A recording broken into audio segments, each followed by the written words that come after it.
Happy morning, students and their parents.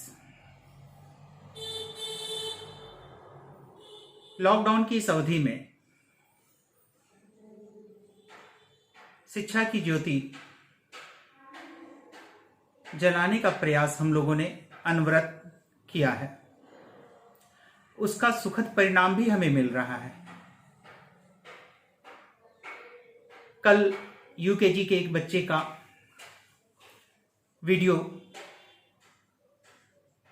उनके अभिभावक ने मेरे पास भेजा। हम लोगों ने उसे फेसबुक पेज पे अपलोड भी किया है। आप देख सकते हैं कि इस ऑनलाइन पढ़ाई का भी सदुपयोग कैसे किया जा सकता है और बच्चे कैसे सीख रहे हैं। अगर अभिभावकों का सहयोग हम लोगों को ऐसे ही मिलता रहेगा तो मैं निश्चित तौर पर यह विश्वास के साथ कहता हूं, कोविड-19 या जिसे हम लोग कोरोना के नाम से भी जान रहे हैं, वो हमारी बच्चों का शैक्षणिक विकास को प्रभावित नहीं कर सकता है। जो भी कंटेंट्स हम लोग आप तक पहुंचा रहे हैं, चाहे वो व्हाट्सएप के माध्यम से हो चाहे यूट्यूब के माध्यम से है, अभिभावकों से मेरा अनुरोध है कि वो बच्चों पर निगरानी रखते हुए इस बात का ध्यान रखें कि उन्हें जो भी पढ़ाया जा रहा है वो बच्चे समय से पढ़ें और साथ में हमें उसका फीडबैक भी दें, क्योंकि आपका फीडबैक ही हमें आगे बढ़ने के लिए प्रेरित करता है।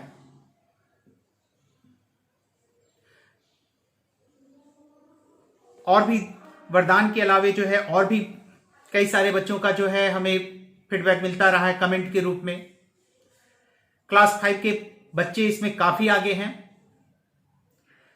6, 7, 8 के भी कुछ बच्चों का जो है कमेंट्स हमें आते रहता है। उन लोगों को अगर कहीं पे दिक्कत होती है तो वो लोग जो है हर एक शनिवार को अपनी बातों को जो है अपने व्हाट्सएप ग्रुप पे रखते हैं और टीचर्स के द्वारा जो है उसका समाधान किया जाता है। क्लास 10 के बच्चों की तरफ से भी जो है सो समस्याएं आ रही है, उनका भी समाधान किया जा रहा है। लेकिन बहुत सारे ऐसे बच्चे हैं जिनको मैं रोड पर मोबाइल लेकर हाथ में गेम खेलते हुए बच्चों के झुंड के साथ देख रहा हूं।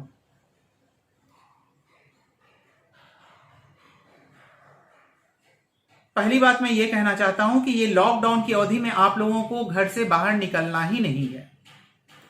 बिना किसी जरूरी कार्य के घर से बाहर नहीं निकले और घर में रहकर आप लोगों के पास जो भी अध्ययन सामग्री पहुंच रही है उसकी सहायता से अपनी पढ़ाई को अनवरत जारी रखें। कल ही क्लास 5 का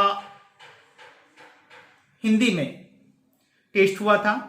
मैम ने कुछ बच्चों को शब्दार्थ दिए थे।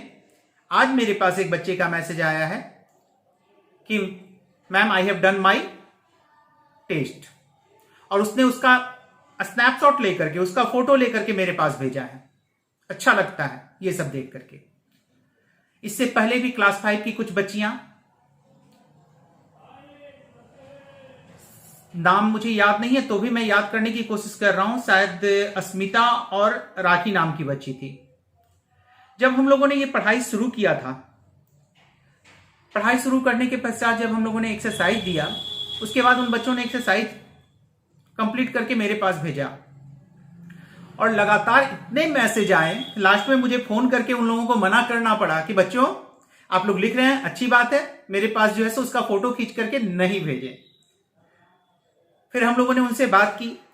एक बच्चे ने कहा कि सर मेरे पास फोन नहीं है, लेकिन हम बगल के घर में जाकर के, अस्मिता जो है मेरे क्लास की ही है, राखी जो है ये बात बताई थी, मैं उसके यहां जाकर के पढ़ लेती हूं। अच्छा लगा। स्कूल आने जाने के क्रम में कुछ बच्चे कुछ जरूरी सामान लेने के लिए बाहर निकले हुए थे। उसी में से एक बच्ची से मेरी मुलाकात हुई। उनके पेरेंट्स अक्सर फ़ोन करके यही बोलते थे कि सर मेरे यहाँ फ़ोन नहीं है, हम बच्चों को कैसे पढ़ाएं। संयोगवश वो बच्ची मुझे मिल गई, उनकी बच्ची। मैंने उससे पूछा, बाबू पढ़ाई चल रहा है आपका? वह बोली, सर पढ़ रहे हैं हम लोग। बोले कैसे? मोबाइल से। तो आपके यहाँ तो पापा बता रहे थे आपके पास मोबाइल नहीं है। बोले सर मेरे पास नहीं है, पापा के पास है। पापा रात को जब आते हैं तो रात को हम लोग जो है उस मोबाइल को देख करके पढ़ लेते हैं। तो ये देख करके हमें बहुत अच्छा लगा। जिन बच्चों में सीखने की इच्छा है, पढ़ने की इच्छा है, वो निश्चित तौर पर वो समय का जो है सदुपयोग करेंगे। और वही बच्चे आज आगे चल करके अपने परिवार का, अपने देश का भविष्य जो है उज्जवल कर सकते हैं। अन्य बच्चों को भी चाहिए कि इन बच्चों से प्रेरणा लेकर वे भी अच्छा करें, समय को बर्बाद न करें। क्योंकि आपके पास इससे कोविड को आप, कोरोना को आप मुसीबत नहीं बल्कि एक अवसर मानिए। और ये आपके लिए एक गोल्डन अपॉर्चुनिटी है, क्योंकि इस समय आपको कोई भी तंग नहीं करेगा। आप घर में रह करके अपनी पढ़ाई जारी रख सकते हैं। समस्याएं अगर किसी भी प्रकार की आए, आप बेहिचक स्कूल के व्हाट्सएप नंबर पे आप रख सकते हैं और हमारे शिक्षक उसका निवारण अवश्य करेंगे। क्लास नर्सरी से 5 तक के बच्चों के लिए वह किसी भी समय स्कूल के व्हाट्सएप नंबर पे अपनी समस्या को भेज सकते हैं। क्लास 6 से 10 के बच्चों के लिए आपका वीडियो YouTube के साथ साथ आपके व्हाट्सएप ग्रुप पे भी जा रहा है और हरेक शनिवार, प्रत्येक शनिवार को वो व्हाट्सएप ग्रुप आप लोगों के लिए खोल दिया जाता है ताकि आप अपनी समस्याओं को उसमें रख सकें। तो यदि आप मेहनत करेंगे, हमारा सहयोग रहेगा और साथ में अभिभावकों का इसी तरह का प्रेम, इसी तरह का सहयोग मिलता रहेगा, तो निश्चित ही हम लोग कोविड-19 की इस काल अवधि को एक मुसीबत के रूप में न लेकर के एक सुनहरा अवसर के रूप में आजमाकर हम लोग काफी कुछ अच्छा कर सकते हैं। तो आप सभी से मैं इजाजत चाहूंगा, इसी प्रार्थना के साथ कि बच्चों आप लोग मेहनत करें, घर में रहें। हमारे द्वारा जो भी आपको अध्ययन सामग्री दी जा रही है उसके माध्यम से आप लोग पढ़ें, घर पर रहें, सुरक्षित रहें। जय हिंद, जय भारत।